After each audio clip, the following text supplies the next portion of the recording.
This video is brought to you by Henson Shaving.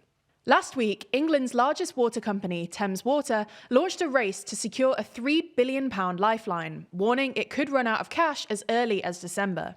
This is a sharp downturn from its already worrying previous forecast in September, when the private company suggested it had enough liquidity to last until May. Either way, if Thames Water were to go bankrupt, it would become one of the biggest corporate insolvencies in recent British history. And this worrying trend has therefore reinvigorated a debate about nationalising England's water system. So in this video, we'll take a look at the crisis affecting the UK's private water companies, and whether Labour will ultimately nationalise water. Before we start, if you haven't already, please consider subscribing and ringing the bell to stay in the loop when we release new videos. First though, we should start by explaining the UK's water system. In 1989, England and Wales, following Chile, became the only countries in the world to have fully privatised water, meaning that customers pay bills to private water and sewage utility companies who provide the service. This means that English and Welsh water customers, who have no choice over their provider, are essentially taxed without representation for household access to running water. This privatisation happened under Conservative Prime Minister Margaret Thatcher, who argued that privatising water would encourage competition, stimulate investment, and bring about shareholder democracy. Initially, privatisation managed to bring tens of billions of pounds into the system, and the private sector did a good job of improving the quality of Britain's water supply, which is today one of the cleanest in the world.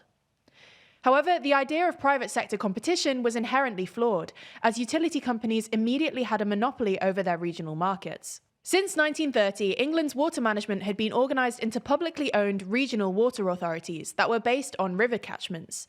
So after Thatcher sold off this public asset and privatised the 10 pre-existing public water authorities, due to big investment programmes and basically guaranteed returns, as water is always in demand, buying shares became highly attractive, and these were gradually sold off to private equity firms and institutional investors, most of whom are now based abroad in places like the UAE, China and Canada. The other failure of privatisation was that the UK's water and energy regulator, Ofwat, allowed firms to take on massive amounts of debt, which crucially hasn't been used for new investment, as you can see from the fact that no new reservoirs have been built in England since privatisation, but has instead allowed shareholders to make huge returns. As much as £72 billion has been paid out in dividends to shareholders over the past 30 years, according to a 2021 article in the Financial Times, equating to more than £2 billion annually.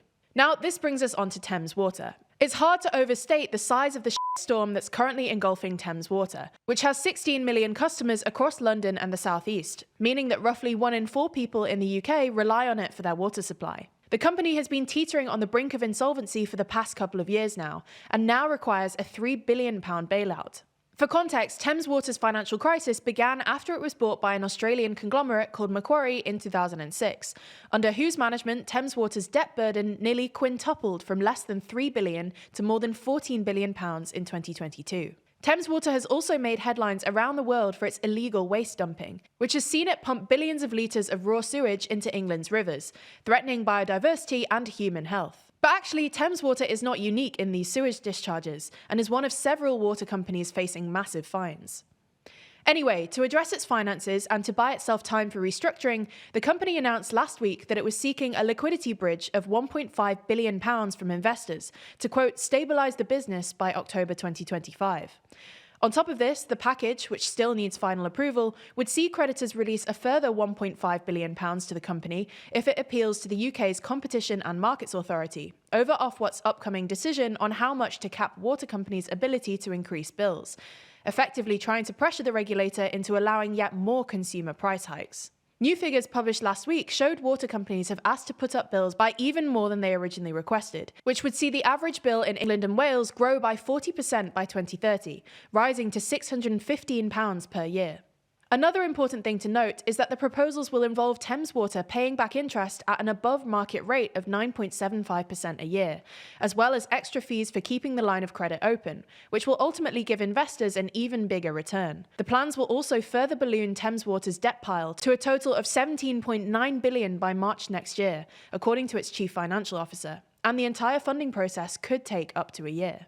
So what happens if Thames Water goes bust before then? Well, Labour had already identified the imminent collapse of Thames Water as one of 6 potential crises in May, before the general election.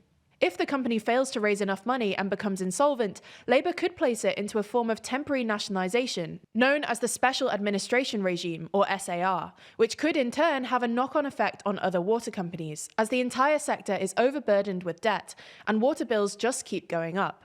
But whilst this might seem like a step towards nationalisation, Labour appear to be stopping short of wanting to take water companies under full control, despite 83% of the UK population supporting nationalisation. In September, a spokesperson for DEFRA, the UK's environmental department, said the government has no intention to nationalise water companies, with Environment Secretary Steve Reed justifying the decision by saying that nationalisation would cost billions of pounds and take years to unpick the current ownership model, during which time the sector's issues would get worse. Moreover, if water companies were to be in the public sector, they'd likely be competing for government investment with other big infrastructure projects like HS2, hospitals and roads, and the end result could easily still be underinvestment. Ultimately, one way to think about the current model is that water companies are essentially acting as government contractors, running the network on behalf of the state. And yet they're not treated as such, given the massive shareholder payouts and directors' salaries. This is why Labour have now launched a new independent water commission to review the sector and its regulator Ofwat, which could itself be abolished, with the aim of banning water bosses' bonuses and tackling systemic issues. Its recommendations will be given to ministers in the second quarter of 2025, after which point we will hopefully have a clearer idea of what exactly Labour will do to stem the tide.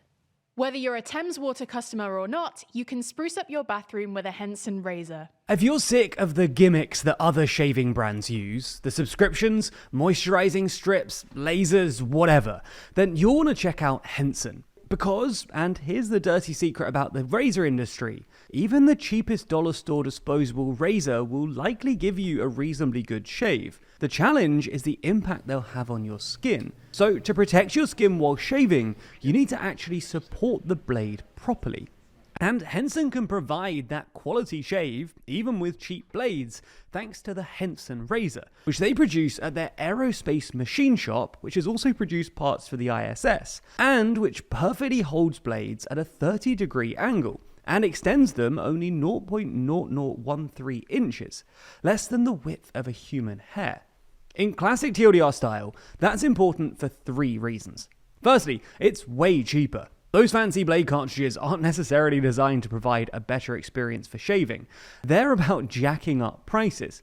Instead, Henson's razor takes standard razor blades that cost just 10 cents each, meaning that while the initial handle might be more expensive, in the long run you'll save a ton of cash. Secondly, it's far better for the environment to be using individual blades rather than joining the 2 billion razor cartridges thrown away every year in the US alone, with Henson's products containing no plastic at all, even in their packaging. Finally, this superb engineering and precise blade tech just provides an incredible shave.